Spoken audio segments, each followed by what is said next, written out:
Now, few days ago, or is it weeks now, I did a video here on my channel about hierarchy of property titles, and it was quite a detailed video where I know a lot of you guys learned about a lot of things about acquisitions, committed acquisition, acquisition, allocation, and the likes.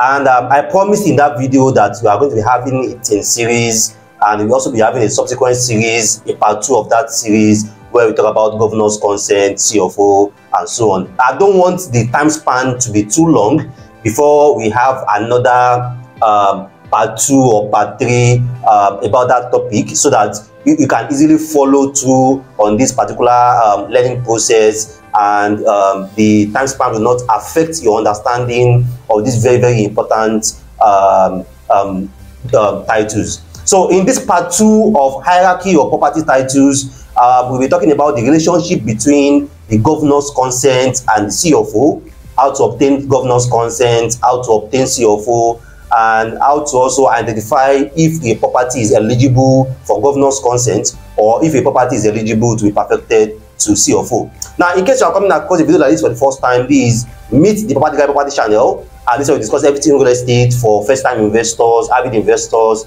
people who are starting to buy real estate, who have been buying real estate already, or people that are just online to learn about the baby steps they have to take before they start buying real estate in Nigeria or even in Lagos or Abuja specifically. So we share tips, guides, and advices here on what to buy, locations, titles, risk, real estate companies, everything you need to understand about the ins and outs of real estate investing. So I would suggest, after watching this particular educative guide, you also go to our playlist. We have a playlist on land documents. So on that playlist, we are talking about CFO, we are talking about Gazette, we are talking about a lot of land documents. And as well, we also have playlists on Ekpe, playlists on Ibejuleki, playlists on real estate companies, where you understand everything about buying from a real estate company, allocation, documentation, clauses, and so on. So you are definitely going to learn a lot by going through these different playlists. So let's go into the topic of the day. What's the relationship between the governor's consent and the CFO, and how can you obtain a governor's consent or a CFO on a property? So just like we did in the previous video, where I shared a tabular diagram showing the acquisitions, the committed acquisition, the non-committed acquisition, the allocation tree, the gazetted acquisition tree, and so on. In this particular series, in this particular episode 2, we're also going to be sharing a few tabular diagrams to you, so that you can understand better how these documents move from one to another, how you can move from a gazette to a governor's consent, how you can move from a freehold or a free land to CFO, how you can move from a government allocation to CFO, how you can move from a governor's consent to a governor's consent too, because it seems that these diagrams helps a lot and helps better in you guys understanding most of these things that we are trying to explain. So I will first be sharing the previous table with you, the previous table where I've explained about committed acquisition, non-committed acquisition, and so on, so that you can understand that these the one we are talking about today is just like a continuation of what we talked in our previous video. And for anyone who is watching or coming across this video for the first time, you know, watch a part 1 of this particular series, you can check the description box below. I'll be sharing the link back to the part 1 of this particular episode, which is the hierarchy of property titles in Nigeria, understanding government acquisition. I'll be sharing a link to that in the description below, so you can check the description. Maybe before, you can watch that before this one, and then come back to watch this particular episode. So in the previous video, we stopped at allocation and gazetted acquisition. I didn't talk about free at all. So what we discussed only in the previous video was the committed acquisition, the non-committed acquisition, acquisition, and allocation, and that's where we stopped. And someone also asked in the comment section, how is it possible for you to get a consent on a gazetted land that is consent not only when you have a CFO on a land? You are going to understand all those in this particular episode. All right, so in the previous video, I explained that after the land decree, we had 3 different classifications of land. We had the committed acquisition, which is a no-go area. which is a land that the government have acquired for a particular specific purpose, which must be public use. Then we have the non-committed acquisition, which is a land the government has acquired, but its specific use is not there yet, and they can give it back to the community via an acquisition, or even give it back to an individual or a company via allocation. And I explained that the process for the government to release a non-committed land is what we call regularization or ratification. So in case you want to buy a property, or after you have bought a property and your surveyor is telling you that, Oga, you do regularization or you do ratification on this property, they're just trying to tell you that that property is under a non-committed acquisition, which is very, very common here in Lagos. All right, so the third classification is what we call free. So remember, before the land decree, all land is regarded as free. So it was after the land decree we had all these acquisition and non-committed and so on and so forth. So there are some land and there are some spots here in Lagos and different states entirely where the government do not show any interest. They left the land like that to the families or the community. So it's possible for your surveyor to chart a particular land and they're going to tell you that this land is free, the government does not have any specific purpose yet in mind for this particular land. Now these free are very common around Ekpe and Ikorodu. Very, very common around Ekpe and Ikorodu. I'm very sure there will also be some free land or some land with free status around Badagry too, but I haven't really searched or charted any land in Badagry yet. So this free land means that the land is left blank, no title. There is no gazette on it, there is no acquisition on it, but the land is free because the government have not showed any interest in acquisition or acquiring that land. That's just the basic difference. So the difference between a free land and a gazetted land is that a gazetted land has title. They have a gazette which the government have given them, while a free land, there is no document yet the government have given them. There is no document yet on the land. And at the same time, the government have not showed any interest in acquiring the land. That's free. Now let's make it more interesting. So you can see a lot of arrows going upward from free to CFO, then and some arrows going upward also from the gazetted acquisition allocation side to CFO or governor's consent. So let's start explaining that. All right, now if a land is free, which means that there's no title on the land, and at the same time there's no government acquisition on the land, the government have not shown any interest on the land. On that land, you can obtain a CFO. The family or the community that owns that land can obtain a CFO on the land, and at the same time, if they sell that property to you, an individual, that's why I put on that arrow, I put a deed of assignment, register survey. It means that if anyone buy a land that is free, you can also obtain a CFO on that land. So basically, a CFO is obtained on a property that has no title. There's no title on that land before. CFO straight up. Now let's go to the government acquisition part. So in the government acquisition part, you can see also there is an arrow, the same thing, deed of assignment / register survey, and then we have CFO and governor's consent. So let me explain what the other commenter was asking earlier. Now if a family have an acquisition, a gazetted acquisition, whenever I'm using the word acquisition, I only refer to gazetted acquisition. Please, again, anytime I'm referring to acquisition in this video, I'm only referring to gazetted acquisition because basically that's only the acquisition that is recognized. All right, so when we have a gazetted acquisition, or when we have an acquisition on the land, in the name of a family or in the name of a community, they can also apply for CFO on that their gazette. So the government give a community 120 acres of land and give them a gazette, a published gazette on it. The family or community can go on and obtain a CFO in their name, in their family name or in their community name on that gazette. That's CFO. Now, if the family sell out of that gazette land, they sold to a real estate company, they sold to an individual, because it's not your name that is on the gazette, you cannot get CFO. What you are going to get is governor's consent.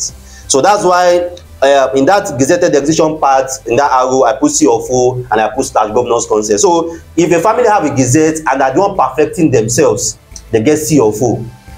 But if they sell that land to any individual, any real estate company, any company or whatever they sell the land to, those ones can obtain a governor's consent on that land. It's basically the same thing anyway. All right, so that clears that part. Now for government allocation, a land is non-committed acquisition. You bought, then you do regularization or ratification, you get allocation. You also go from allocation to get C of O.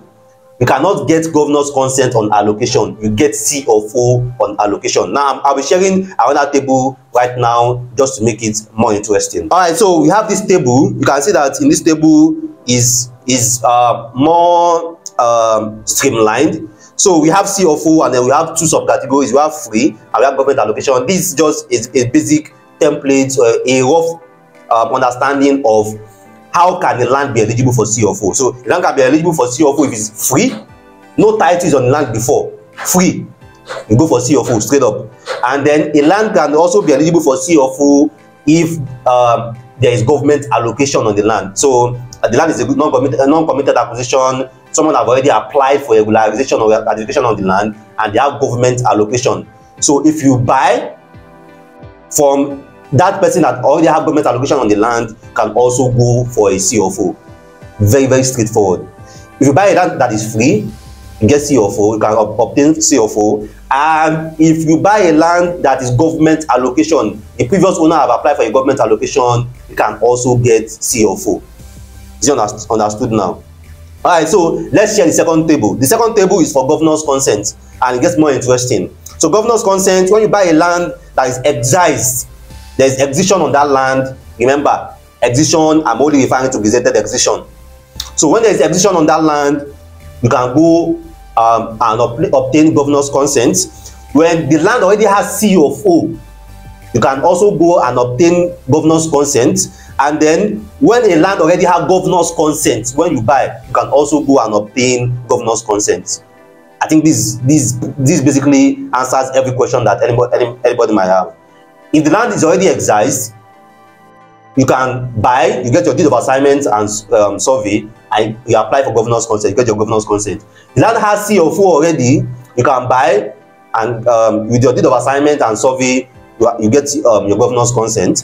And then if the land already has governor's consent, you can buy and also get governor's consent.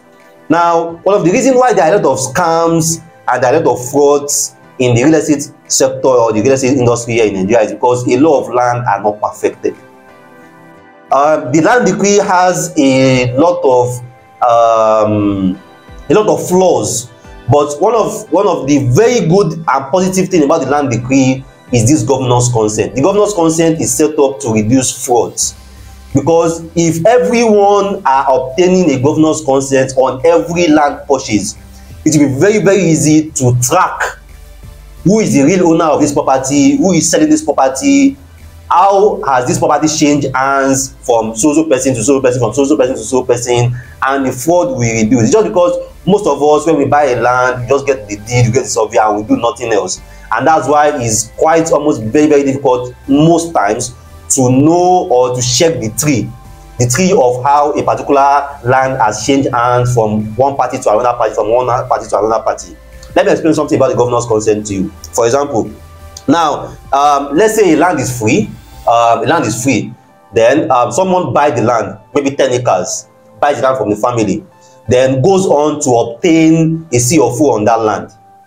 So the person obtained the C of O in his name. Let's say the person's name is A, individual A. So individual A obtained a C of O on 10 acres of land, on the entire 10 acres of land, which is what we realtors call a global C of O. Lawyers call it a general C of O. So he obtained a general C of O on the entire 10 acres of land. Now, if the person wants to sell, individual A wants to sell, the only thing he is going to do for anybody that wants to sell to is to give them the C of O number. The person can go to Alausa or wherever Ministry of Land is located in that state and check, okay, the person confirm the C of O is legit, this individual actually owns this land. Now, let's say individual B bought 2 acres. Remember, the C of O is on 10 acres. Individual B bought 2 acres out of the entire 10 acres. Now, then he obtained a deed of assignment from individual A that, okay, out of my 10 acres, I've transferred 2 acres to you. We have done a survey of the entire 2 acres to know where exactly the 2 acres is located. Now, the individual B can now go to the government and then obtain a governor's consent, since the land has a CFO already. Obtain a governor's consent. Now, in the government record, they are going to indicate it on that CFO that individual A no longer have 10 acres. He now has 8 acres because there's a governor's consent on 2 acres already. So if that same individual A want to sell that land, and the person you want to sell 10 acres to that same person, once the person go and verify, he's going to tell the person that, sorry oga, you don't have 10 acres here again now, it's 8 acres you have, because there's already a governor's consent on 2 acres. So it will become very, very easy when all these lands are documented. So you know how many plots or how many acres this particular person has that you want to sell, how many he has sold already, and how many he has left. So by doing that verification, they can know that okay, it's only 8 acres we can buy. So at the moment they buy that 8 acres, them too, they can do a governor's consent. And the CFO in the land registry, either is Alausa, is Abeokuta, or is Ibadan, will also be indicated that this CFO that belongs to individual A no longer belongs to individual A, but now belongs to individual C. So if that same individual A wants to sell that land because of the CFO he has, wants to sell that same land to another person, once they go to the land registry, they are going to realize that, sorry, he has sold 2 acres to individual B and another 8 acres to individual C. So this person no longer have any land in this place. So they will know that this person just want to fraud them. So that's the advantage of all this documentation. It helps the government to keep records, and it also helps when people want to do their search. With governor's consent, it's pretty easy. You can always know who you are buying from, how the person even obtained that property, and you can check the root title, the property tree, to understand that okay, he bought from so family has a gazette, or so family the land was free, so person obtained the CFO, he bought from the person that has the CFO and has the governor's consent. Hope you get it now. So let's go back to the previous table. So you can see that at the apex of this table, what we have there is not CFO. At the apex of this table, what we have there is governor's consent, because all land transactions in Nigeria based on the land decree, the objective is that all should end in a governor's consent. So when you obtain CFO on the land and you sell, the person gets a governor's consent. The person sold to another person to governor's consent. The person sold to another person to governor's consent. The cycle of a governor's consent does not end till it is revoked. We are still going to do a series on revocation, so you are going to understand what we mean by revocation. So the governor's consent is the apex. So when you want to buy a land and they tell you it's governor's consent, don't be afraid. Don't ask for CFO again. Don't be afraid. Don't ask for CFO again. So a governor's consent is as good as CFO as long as you have verified it and they tell you that all is good. The consent has been signed, it has been filed, and they have it documented in the land registry or that state that you are looking for. I know some of you guys have seen a consent before, but if you haven't seen a governor's consent before, it's a quite confidential document which I can't share publicly, but it's something I might be able to do privately just to explain what the governor's consent looks like. So I think I've covered everything that we have in this table in terms of the committed acquisition for public use, the non-committed acquisition where you have the gazettes and the allocation, the free land, and I've also explained all these deed of assignments survey, that you are looking at. You are seeing there is just to explain to you when you buy the land. So when you buy a land that is free, what can you do? You can get CFO. When you buy a land that has gazettes, what can you do? You can get governor's consent. When you buy a land that is government allocation, what can you do? Is CFO. All government allocation definitely is even meant to be perfected to CFO anyway. And when you buy a land that has governor's consent already, or you buy a land that has CFO already, what can you do? You can also obtain a governor's consent on that land. So we are going to be having a part 3. A part 3 is where we are going to be talking about the role of the deed of assignment. the role of the deed of assignment in all this property hierarchy. What's the role of the deed of assignment? And if someone wants to sell the land and they tell you that what we have is a deed of assignment, what we have is a registered survey, what should you ask next? And then lastly, you'll be rounding up this particular series in talking about land revocation. Land revocation. What do you mean by revocation? How does revocation affect your land? How does revocation affect your investment? And how can you protect yourself in terms of revocation? I know you have been enjoying this video, and that's why I will also advise you to subscribe to our channel. Trust me, we still have so many fantastic topics coming, and we don't want you to miss any of them, because these are topics that are going to save you a lot of money, save you a lot of headaches, and also save you from a lot of frauds when it comes to real estate investment here in Nigeria. Because we are so concerned about you, are so concerned about your investments. We don't want you to make the wrong steps, because we believe that when you invest rightly, when you invest smartly, you will always want to continue investing, and that's the objective. We want to make the real estate industry, the real estate sector, very transparent, so that you know what you are buying. And that common scare, that common fear that a lot of investors, particularly Nigerians abroad, have about buying real estate will not be there again. I had a contact which we met last year. He was very, very reluctant in buying real estate in Lagos, but now he can buy any property because he knows what to ask. He knows all the questions. He knows everything to look out for.